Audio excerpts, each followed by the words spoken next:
சிறிய இடைவேளைக்கு பிறகு மீண்டும் கிஸ்கால் டிஎம்டி கம்பிகள் வழங்கும் கேள்வி நேரம் நிகழ்ச்சிக்கு உங்களை மிகுந்த அன்போடு வரவேற்கிறேன்.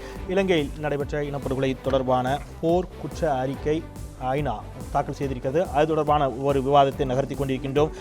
திரு ஸ்ரீதரன், இலங்கை நாடாளுமன்ற உறுப்பினரும் தமிழ் தேசிய கூட்டமைப்பைச் சேர்ந்த மூத்த தலைவர்களில் ஒருவருமான திரு ஸ்ரீதரன் நம்மோடு இணைப்பில் இருக்கிறார். அவர் ஜெனீவாவில் இருந்து நம்மோடு இணைகிறார். திரு ஸ்ரீதரன், அடிப்படையில் இந்த நீங்கள் ஏற்கனவே வடக்கு மாகாண சபையில் ஒரு தீர்மானம் நிறைவேற்றியிருக்கிறீர்கள். தமிழக சட்டப்பேரவையிலும் இன்றைக்கு ஒரு தீர்மானம் நிறைவேற்றப்பட்டிருக்கிறது. வருகின்ற 30ஆம் தேதி நடைபெறக்கூடிய இறுதி வாதத்தில் மற்ற நாடுகளை விட்டுருங்க, இந்தியா என்ன மாதிரியான ஒரு நிலைப்பாட்டை எடுக்கும் என்று நீங்கள் நம்புகிறீர்கள், எடுக்க வேண்டும் என்று விரும்புகிறீர்கள்? இந்தியாவிலே தமிழ் சொல்லுங்க ஸ்ரீதரன், பேசுங்க. ஒட்டுமொத்த ஈழத்தமிழர்களும் அவரை நன்றி உணர்வோடு தான் பார்க்கிறார். ஆகவே இந்த விஷயத்தில் இந்தியா ஒரு நல்ல முடிவுகளை எடுக்கும் அல்லது இந்தியாவுக்கான சாதகமான விஷயங்களை கையாளும் என்று சென்ற முடிவுகளிலிருந்து நாங்கள் நம்பிக்கையோடு பார்க்கவில்லை. ஆனால் இந்தியா தன்னுடைய நிலப்பாடுகளை மாற்ற வேண்டும் என்ற எண்ணங்களை நாங்கள் கொண்டிருக்கிறோம். குறிப்பாக 1957 தமிழர்கள் படுகொலை செய்திருக்கிறார். ஆகவே தமிழர்களுக்கு ஒரு வரலாற்று ரீதியாக மெல்ல அவருடைய உட்படுத்தப்பட்டிருக்கிறார்.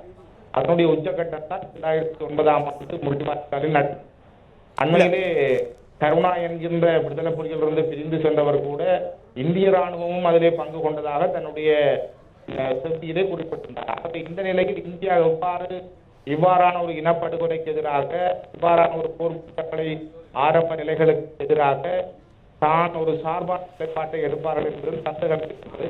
ஆனால் தமிழ்நாட்டில் இருக்கின்ற எங்களுடைய தமிழ் உறவுகள், தமிழர்கள் எடுக்கின்ற முடிவு, குறிப்பாக அன்னை ஜெயலலிதா அவர்களுடைய அந்த ஒவ்வொரு நல்ல எண்ணங்களும் செயல்பாடுகளும் அவர் மனிதநேயத்தோடு எடுக்கின்ற முடிவுகளை ஒரு மிக முக்கியமாக இந்தியா தமிழர்களுடைய விடயத்தில் நான் மீண்டும் வரேன்.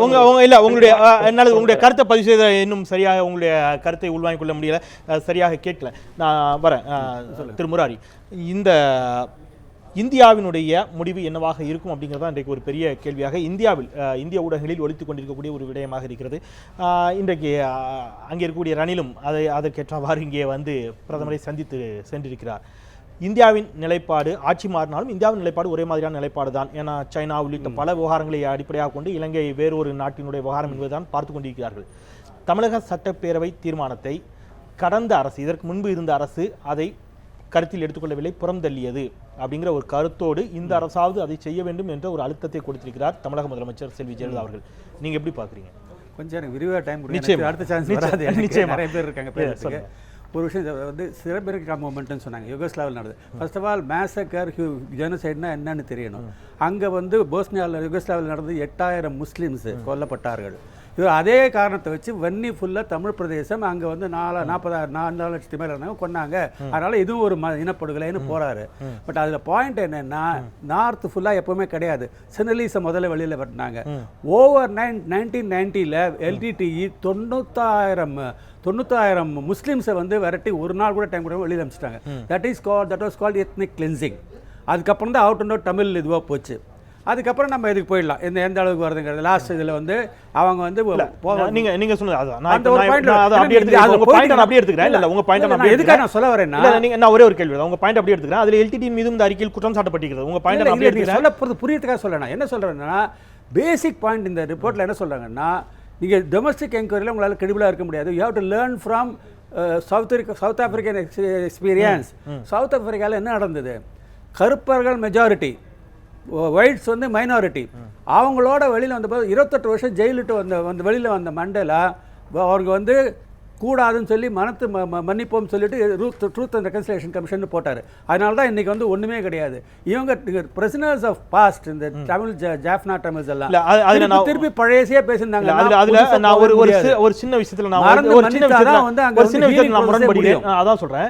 அங்கே அத்தனை ஆண்டுகளாக சிறையில் இருந்து ஒடுக்கப்பட்ட சமூகமாக இருந்த கருப்பினத்தைச் சேர்ந்த ஒருவர் வெளியில் வந்த பொழுது அவரால் அந்த தேசத்தினுடைய அதிபராக முடிந்தது. இந்த இடத்துல நான் இந்தியாவினுடைய நிலைப்பாட்டை இன்னொன்று நான் சுட்டிக்காட்ட விரும்புகிறேன். தென்னாப்பிரிக்காவில் இனவெறி இருக்கிறது என்ற காரணத்திற்காக தென்னாப்பிரிக்காவோடு கிரிக்கெட் கூட விளையாட மறுத்த ஒரு தேசமாக இந்தியா இருந்தது. முசோலினியோடு கைகுலுக்க மறுத்தவராக நேரு இருந்தார். ஆமா. இதே நிலைப்பாட்டை ஏன் இலங்கைக்கு எடுக்க மறுக்கிறது? இந்தியாவுக்கு கேள்வி இயல்பாக வருது இல்ல. இதுல வரது என்ன ஆகுதுன்னா டிஃப்ரெண்ட் ரெஜிம்ஸ் அங்க இருந்திருக்கு, பேசியிருக்காங்க. இவங்க சொல்றாரு தமிழ்நாடு தான் எங்களுக்கு கை கொடுக்குனாரு. 13 மாதம் வந்து பிரேமதாசாவோட ஹனிமூன் இருந்த எல்டிடி போனீங்கன்னா எஸ்டி போயிட்டே இருக்கும். வேண்டாம், நாங்கள் 2 பேரும் சகோதரர்கள் ஒருத்தருக்கு ஒருத்தர் இங்கே தமிழ்நாட்டு தலையிட வேண்டாம், இந்தியா தலையோடன்னு சொன்னது ஒரு காரணம் உண்டு.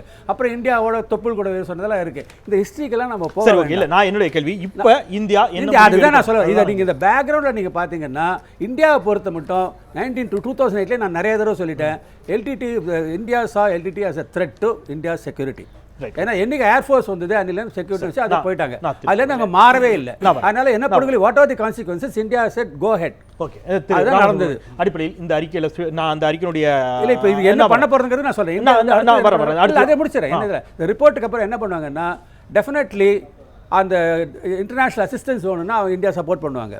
டொமஸ்டிக் என்கொயரி கிரெடிபிளாக இருக்கிறதுக்கு இந்தியா வந்து சொல்லுவாங்க. அதில் ஒன்றும் தப்பே இல்லை, பண்ணணும். அது எப்படி நியாயமா இருக்கும் நீங்க எதிர்பார்க்கறீங்க? நான் கேக்குறேன், மானிட்டர் பண்றாங்க இல்லையா? இல்ல யார் பண்ணுவாங்க? ஒரு பாயிண்ட் அவங்க சொல்லிருக்காங்க. யார் பண்ணுவாங்க? இல்ல அந்த ரிப்போர்ட்ல என்ன சொல்லிருக்காங்க, there is a historic opportunity, new government வந்திருக்கு, that is committed to rule of law. இல்ல இந்த நியூ கவர்மெண்ட்ல இருந்த எல்லாரும் அந்த போரில் பங்கேற்றவர்கள். நீங்க மைத்ரிபால சிறிசேனா விட்டுடுங்க, அவர்தான் அதிபர். மைத்ரிபால இருந்தா கூட அவர் he was not a senior member there.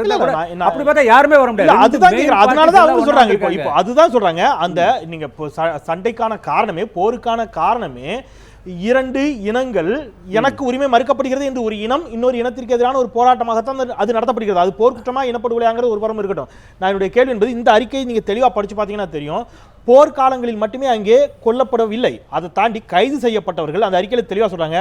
நீங்க பெரிய ஒரு சைடு பாக்குறீங்க, வாட் அபௌட் LTT's ரெசிஸ்டன்ஸ்? அதையும் நான் சேர்த்து சொல்றேன், அதையும் நான் சேர்த்து பேசிட்டு இருக்கேன். நான் 2 விஷயமா பேசுறேன். நான் 2 விஷயமா எவ்வளவு பாம்பு வெடிச்சிருக்குன்னு தெரியுமா கொலம்போல? எவ்வளவு மேசக்கர்ஸ் நடந்திருக்கு? அதையும் சேர்த்து தான் விசாரிக்கிறேன். நான் தெளிவா சொல்றேன். திருப்பி தெளிவா சொல்றேன். அதுதான் சொல்றேன், அதையும் சேர்த்தே தான் சர்வதேச விசாரணை நடத்த பண்ணுங்கிறேன். இதுல 2 விஷயமான முடிவே இருக்காது. ரெண்டு விஷயம் நான் முடிச்சிடுறேன். இப்ப LTTE முற்றிலும் அழிக்கப்பட்ட, ஆனா அரசு அப்படியே தான் இருக்குது. அரசு இருக்கட்டும், அரசு மாறும். போரை கேக்குறேன், போரை சந்திரிகா வந்தபோது லிபரல் கவர்மெண்ட் சொன்னா, அதையும் வந்து உடனே திரு முராரி உங்களுடைய வார்த்தை எடுத்துக்கிட்டேன். போர் குற்றம் அப்படிங்கிற வார்த்தையை பயன்படுத்தினால் கூட போர் குற்றத்திற்கு காரணமான 2 பேர், ஒன்று ராணுவம், அரசின் கட்டுப்பாட்டில் இயங்கிய ராணுவம், இன்னொன்று LTTE. இதில் LTTE அழிக்கப்பட்டு விட்டது, ஆனால் இன்னொருவர்கள் அப்படியே தான் இருக்கிறார்கள் அப்படிங்கிறேன்.